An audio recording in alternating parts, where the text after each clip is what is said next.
Poin yang ketiga, ini berbicara tentang apa? Tanpa api kita tidak pernah tahu seberapa jauh kita mau taat kepadanya.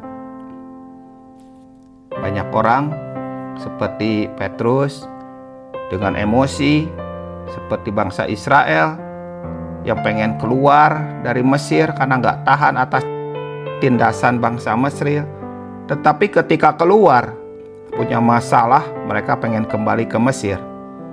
Nah, di sini tanpa api kita tidak pernah tahu seberapa jauh kita mau taat kepadanya. Ini cerita apa? Tentang orang muda yang kaya. Orang muda yang kaya ini banyak bertanya tentang Yesus. Dia bertanya tentang apa sih yang harus saya lakukan lagi? Dengan bangga, dengan percaya diri. Guru, hukum apa yang harus saya lakukan lagi? Bagaimana supaya bisa memperoleh hidup yang kekal? Lalu Yesus mengatakan sesuatu. Ya, lakukanlah begini, lakukanlah begitu. Jawabannya bukan, oh begitu ya, baik, akan saya lakukan guru. Tetapi orang muda yang kaya ini menjawab, sudah kulakukan. Itu dari kecil sudah kulakukan. Makanya aku bertanya, apa lagi? Apa yang kurang? Nah, ini yang membuat si anak muda itu berakhir dengan sedih. Kenapa dia berakhir dengan sedih?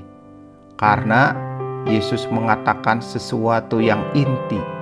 Bukan apa yang kurang, apa yang telah dilakukan, apa yang menjadi kebiasaannya, tetapi inti di dalam hatinya. Apa intinya? Kata Yesus kepadanya, jikalau engkau hendak sempurna, pergilah, jualah segala milikmu, dan berikanlah itu kepada orang-orang miskin. Maka kau akan beroleh harta di surga. Kemudian datanglah kemari dan ikutlah aku.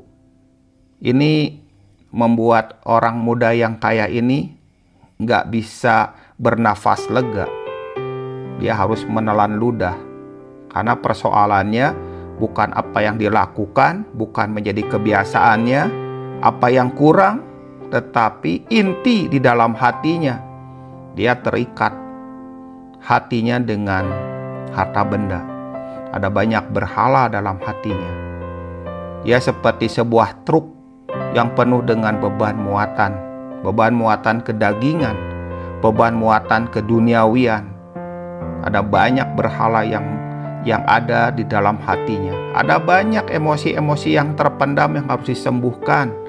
Ada banyak persoalan-persoalan yang gak terselesaikan. Dan itu semuanya ada dalam gudang hatinya. Dan itu menjadi sebuah hal penghambat dalam hidupnya. Demikian juga banyak umat Tuhan sekarang.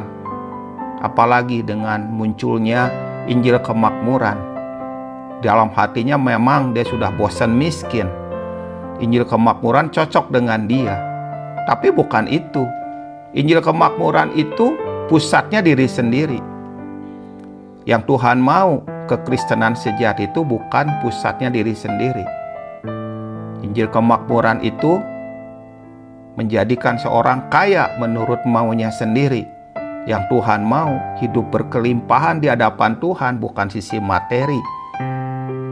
Perkara-perkara seperti ini adalah masalah pusat dalam hati kita. Ada banyak hal-hal yang harus kena api. Apilah yang akan memisahkan mana yang murni dengan mana yang tidak murni. Mana yang berasal dari kedagingan, mana yang berasal dari Tuhan. Perasaan mana yang mempunyai nilai kekal dan mana yang fana. Apilah yang memisahkan.